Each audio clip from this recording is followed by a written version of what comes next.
नमस्कार, मैं हूं आपके साथ सृष्टि श्रीवास्तव। मैं मर भी जाऊं तो समर्पण नहीं करूंगा, ये बोल है शिवसेना सांसद संजय राउत के, जिनकी मुश्किलें बढ़ती ही जा रही है, जहां वो ईडी के शिकंजे पर है। पत्रा चौल मामले में ईडी संजय राउत के घर पहुंची है और पूछताछ की जा रही है। वहीं इसी बीच संजय राउत इन सब से बहुत परेशान हो चुके हैं। उन्होंने एक नहीं दो नहीं लगातार 4 ट्वीट किए और अपनी सफाई दे रहे हैं। चलिए आपको बताते हैं कि क्या कुछ कहा है संजय राउत ने।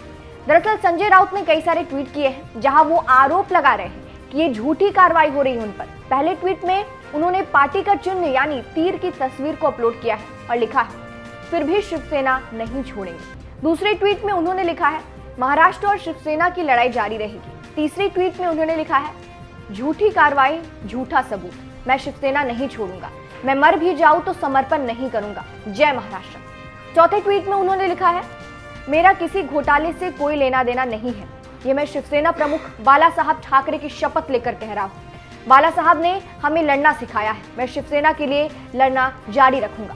इन सारे ट्वीट से पता चलता है कि संजय राउत कितने बौखलाए हुए हैं और वो अब ट्वीट करके अपनी बौखलाहट निकाल रहे हैं। अब जनता उनके इस बौखलाहट पर मजे ले रहे हैं और रिएक्ट कर रहे हैं। जहां एक यूजर ने लिखा है, लेखक का इस ट्वीट में खोखली अकड़ का दर्द दिख रहा है। दूसरे यूजर ने तंज कसते हुए लिखा है, तुम्हें शिवसेना में एंट्री कौन देगा, शिंदे जी पे डिपेंड करता है। एक और यूजर ने लिखा है, ये खुद ही लिखता है और खुद ही समझता है।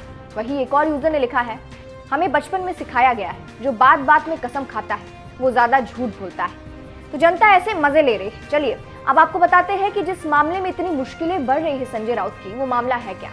दरअसल ये मामला 2007 का है, जहां आशीष कंस्ट्रक्शन नाम की कंपनी को पत्रा चौल को डेवलप करने का काम दिया गया था, जहां कंपनी को वहां के लोगों को 672 फ्लैट बनाकर देने थे और करीब 3000 फ्लैट महाड़ा को देने थे। अब आरोप है कि आशीष कंस्ट्रक्शन ने वहां कोई विकास नहीं किया और ना ही किसी को फ्लैट दिया, बल्कि वो पूरी जमीन और FSI 8 बिल्डर को 1034 करोड़ रुपए में बेच दी। और इस मामले में ईडी ने संजय राउत के करीबी प्रवीण राउत को गिरफ्तार किया है, जिसके बाद संजय राउत का भी इसमें नाम सामने आया है। वहीं इस मामले में शिंदे गुट की भी प्रतिक्रिया आ रही है, जहां शिंदे गुट का कहना है कि जैसी करनी वैसी भरनी। आप भी उनका ये बयान सुनिए। आज मुझे जो पता चला है आपके माध्यम से कि संजय राउत पे ईडी की कार्रवाई हो रही है। बहुत सारा पुलिस फोर्स वहां गया है, शायद उनको अटक होने की चांसेस ज्यादा है। और मेरे ख्याल से अगर उन्होंने कोई गलती नहीं की है, अगर उन्होंने कोई भ्रष्टाचार नहीं किया तो वो छूटेंगे।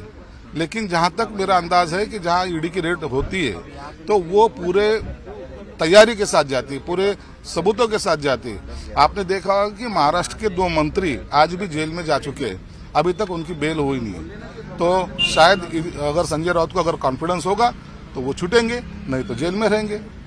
दूसरी बात है कि हमको तो कुछ उसके बारे में ज्यादा भाष्य भी नहीं करना। जो आदमी हमारे डेड बॉडी लाने की बातें कर रहा था, जो आदमी हमारे पोस्टमार्टम करने की बातें कर रहा था, उसको शायद भगवान ने सजा दी। इसलिए कहते हैं कि जैसी करनी वैसी भरनी।